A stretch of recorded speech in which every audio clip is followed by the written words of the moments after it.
umwe mukimangu zabashaye mwezi ntubanturagaramu kandi no Shekamu tukashemererwa kandi of course mukimanya nguntuba praying bwa videos bwanyu konkeri zo videos tugo tura praying tukubanza tuzokache video break then twamara kurgayo ninza kuba nimbagambira rizoba nabaretero mugenyi wa mani mnonga ndaija kweyajura numumanya numureba noha then tugende mishona Shekamu na MC Mushambo kazoka cyo video break turujeyo no mugenyi witu tumbaretere hatura mukodemi wanje rwo mu group yakurira karyanje ngundiyo nimbuza ngo abishikibaraye ko karanga mwana wewe cikinka kibonana hatukoka kandi mbere group nakunyigare futagaranga ngambira David Asimuro hano mugambira sanguri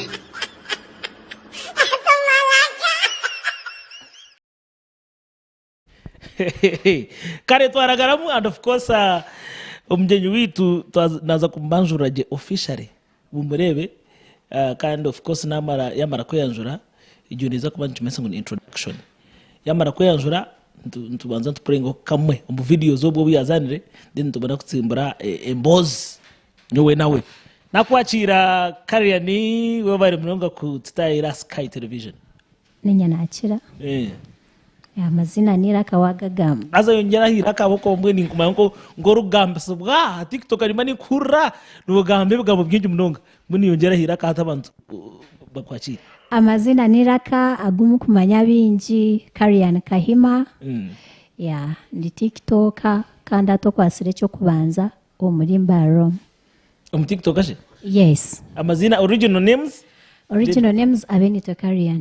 Abenito Carlian yes Kahima shirkarge Kahima ndi atata wanje dadu wanu wakweta Kahima muri yabimashe tima yo kuri atutomire ngakunda gukora research ningaruka mbaye highlights squatiri na izineri okay umjeje witu mwamureba so twaza kuzaho kace umuka video basoko bano reba ho video zeze nimwe mukicara kuzitinshira kamanze ngaruko kace mu video basoko reba ka video kiyazanire then kutora heze tugariceje ahasigara tsimbure mbozi tugende misho iwe nogira okatasyo ninya namutahiza kandi iwe nogira niwe mushizo mu makaga aiwa arabwino mukaza reto mushisha wewe mukazi nika yabage muju yanjye ndi kumurisa ngamuzweka ninya namutahiza empaka nimuza kwetera empi aratere mutayiwe yakahirema niwe mushizo mu makaga twe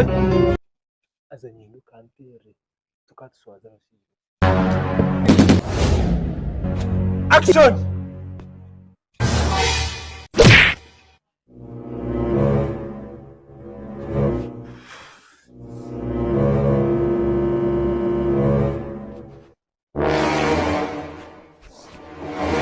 action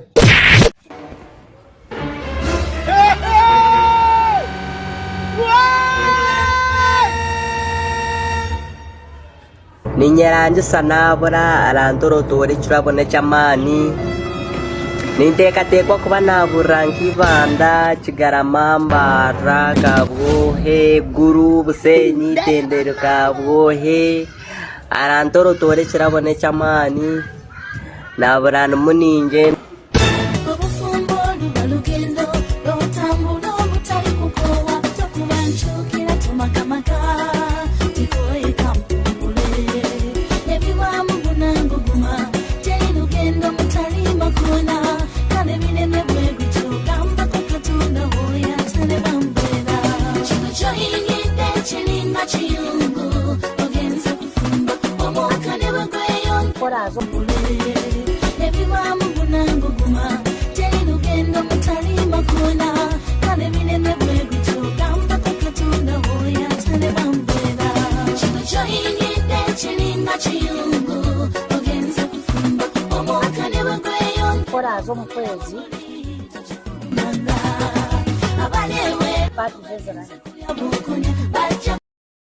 Ready?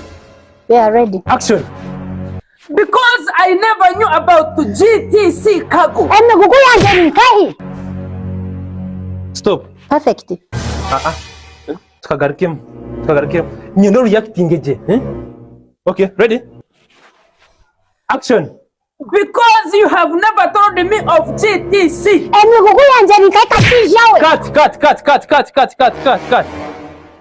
Nyenda, murebe je, mufacing je. Perfectly. Akanuka muheru. Ready? Ready. Action. Because I never knew about GTC. Okay, so kamwe mu videos abu Carlian azanire ningashi atukire nazana TikTok aho Carlian erizooba twashimwe tukutayisana kabarga kama ndu banjangu yarwara kandi wamikahiwe ari yatahati yimuka inemo kutetema ninjira byarugira awether erizooba but yafuna medication nakuba fine naza futerera. Yeah. Now atumura mu bwito of course erizooba ntugamba arugendo rwa erizo muntu nsagamba arugendo rwa Carlian Kahima hamwe na kabarga kuko muri kabarga ubwataroho atwaza gamba arugendo rwa Carlian TikTok. Okay. Hati ni nyenda utanichunga mbira urugendo rwawe, tell me how you started na nawe wakati. Urugendo rwa TikTok nkarutandika omwaka ogw'2022.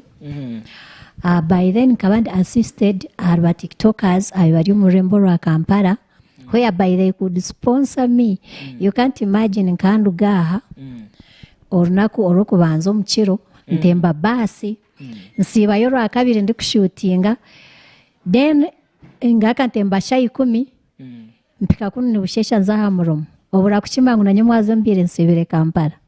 So that's how it was. Abantu bamanya ngundiro muri mbara kumbi yorire Kampala. Kumbe ndi nsibire Kampala mukiro natemba nagaruka. Nonda ko mwen ko gwa atunyora nchi ninjiriye Kampala ati sapa njiriye mbara. Nikibasika. Omuntu karugambira ati tarahakana nikibasika kozi nyonka kikoraho.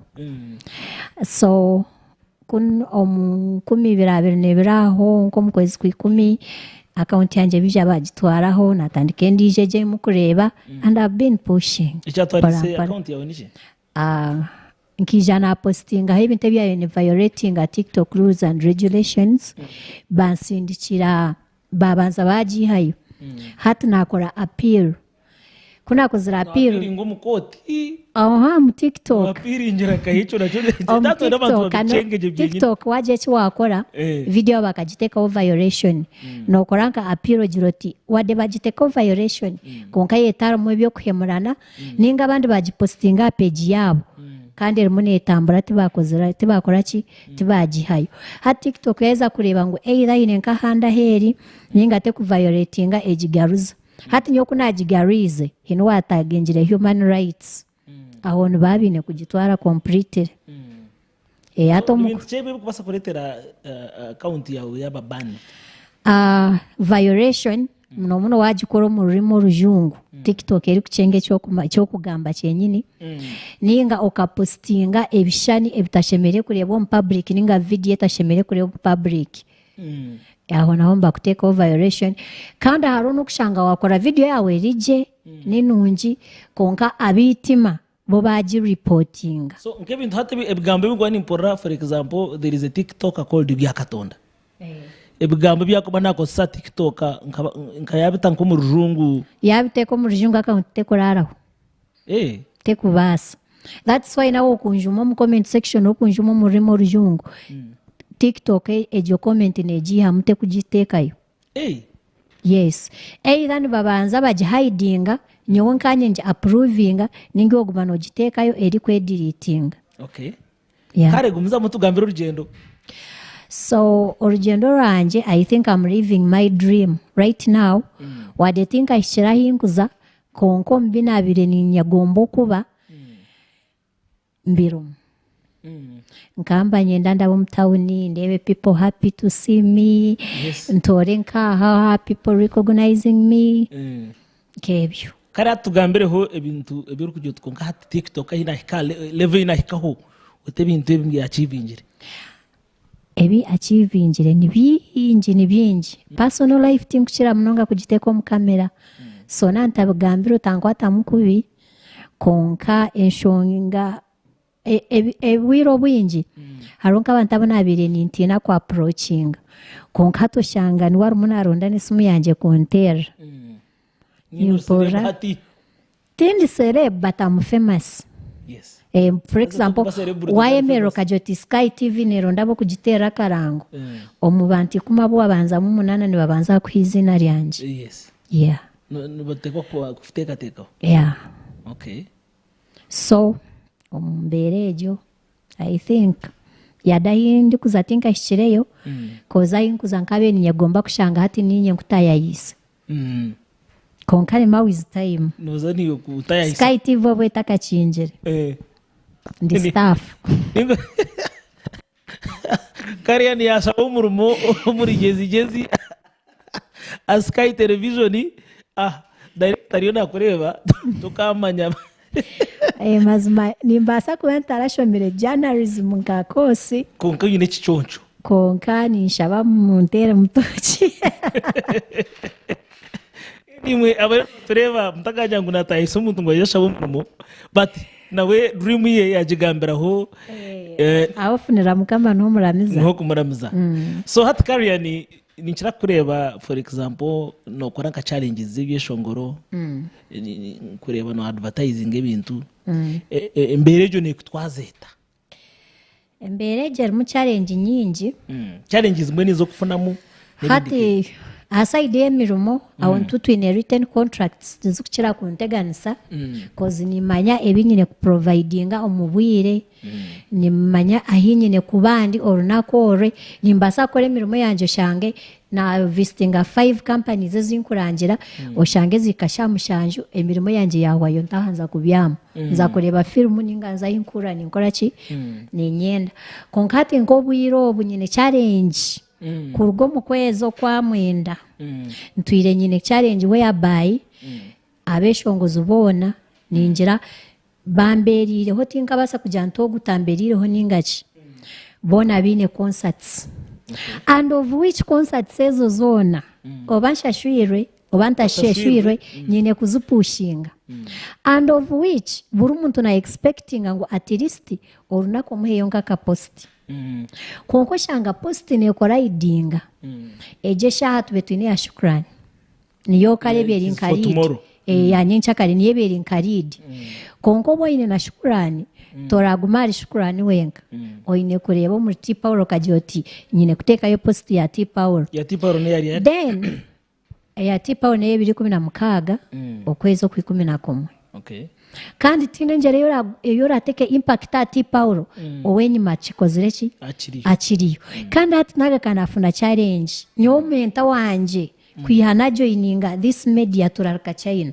nuwabe noreberaho niwe nabe nindeberaho era kuna approach njere yampa tips yampa keys yampa advice yanshtamisa hamwe yantereza kare nkokora omuntu na kwa script tamboroti rumbogo tarumbogo bitahe moti ibiruge moti nkabityo hati yo show yeye okugira unane ya comedy hatejo yo nimpura kare hati ne nyenda kupushinga T Paulo konkani impura mutego wanje haruhoki haruka China show ya China yari ebirabyo na kimwe bya December konke bya December ijuka omugeji period yo ku 11 imamu inegura tickets mukaza kuronda ba tables okakora live streaming ngo inegambari yo yakozitora arinde ekaika December kabona gambari yo araka China so ninjira impact yo kushanga ngo obwiro shows zona zijiro mukono gumwe nichibani chi affecting somehow somewhere kandi ijuka apart from that concerts ziryarubaje arezi intagamba ko zero over like nka 16 hate zero oyine yo na companies zo kurangira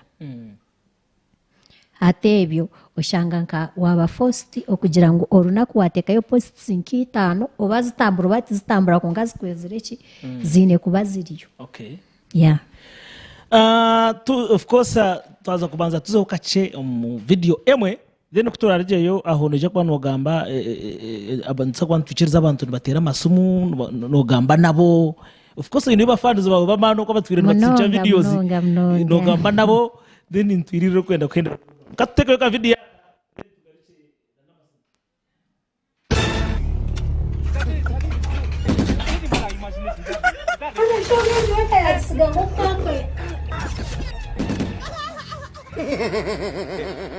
omushijo wanje ebiro bishatu yatandika kusiga ameze peta najijwara kwangu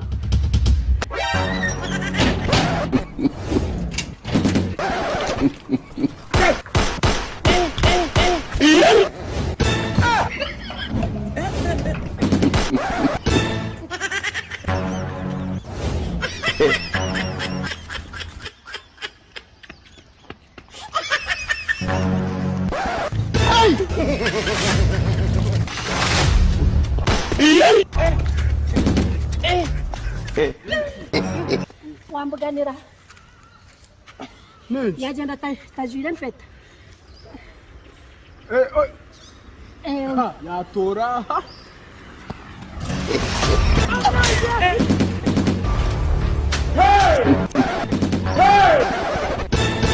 kawende mu net. How are you? ekikuremesa omuka mpeta niki ebiro bishatu kutenda kujwara mpeta just ebiro bishatu waba noza omusirikare okunkitinga gye mpeta oyine kugijwara nawe kuba noza omutoyi nokantaho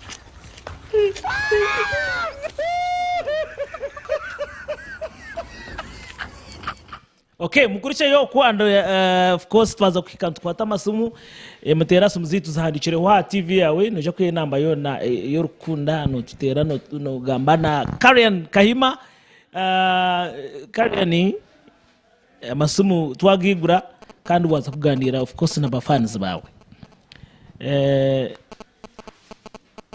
numuza kumpereza sound mbase kuba ni porzana jena n'abantu banje. Okay, Then tugenda misho na Shekamu na MC Mushambo. Carlian amasumu abantu bakirukuza kutera amasumu. Hello? Hello, Shekamu mushambo. Eyo. Yo nakusemererwa. Ndukurunji gambana Carlian aryaha na kure. Kwizera George Kabuyanda. Hello? network Nyano wanje network no shoot ya basakuma ne taha. Yego mwe bari kumureta. Okay. Iwe Kahima. wanje Nakusemererwa bo bari kwiza no zarwanka ikibuzo cyanje. ninye nakira Mucyo mutakibuza turebe.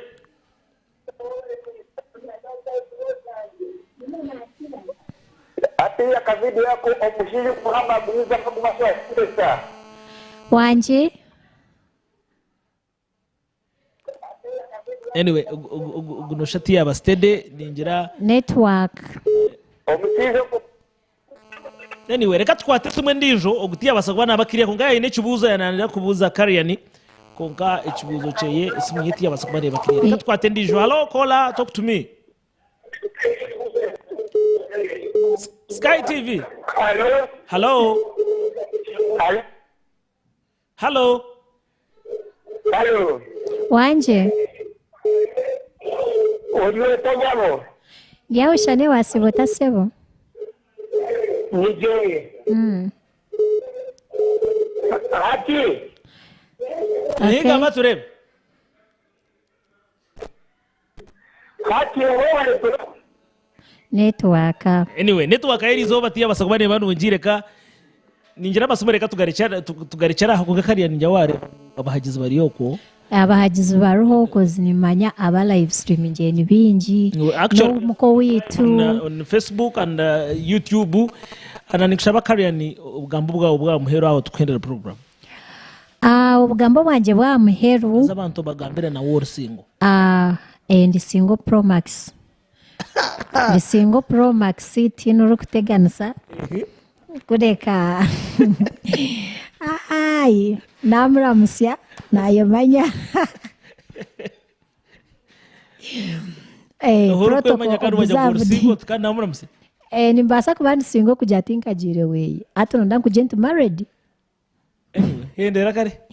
okay nishaba musasira ba Sky TV ni mange chimbasa kwana kigambo munonga konka nyowe ninyeta abantu mwije omusho yaka China ebirabyo na kimwe December kozogwe niwe menta wanje eitho shange nkani nza kukora nk'ebitarumu ensentera ningo shanga nabro kumpabura but because of him it is the reason to why Sky TV nintera kasimeje Kahima today we are hosting you. Okay, wewe mno Carlian bakona kwa namsya tukaenda nindamusya abarebita barungi ndamusya mami wanje ndamusya antu wanje muri rukoni nimanya muno live streaminga ndamusya mwena ndamusya Dr. Michael, he's my very big fan.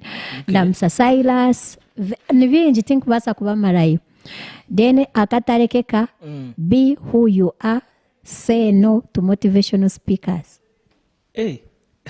akonzaka gambo next time munchirize of course tukuza kwera program base kuba nimba simba mwena of course abasibire mureba Sky Television nyana kuendeza mazaro amaronji mwana wanje kandi my fan Athens happy birthday cake turi ntuje kugiria aho asiteget ino muri bahare so kampendeze birungi byonka mwana wanje DJ Derek aho henyana kandi events we bari munonga kubatire hecho man kibashike chamani Robbie Vibes DJ mwe bari munonga kubasa kubana mukunda Sky Television kibashike chamani mwabana muji kwata turi ntsakuza amakora genshonga mutaka basa kubana murugaho izo bari yanyecha kare nza kubana yo muri Rwampara uko muri Bugamba of course nyine y'ubugenyi nyina kubendeza ubugenyi burungi mwa bina magenyi mu weekend ejo kampamye ngu weekend neja kubabere yihorere mugende mpora na munongi mwa basigazana nempangare weekend etakabasa kubane bagendera kubi kambareke marare kurungi mutakarga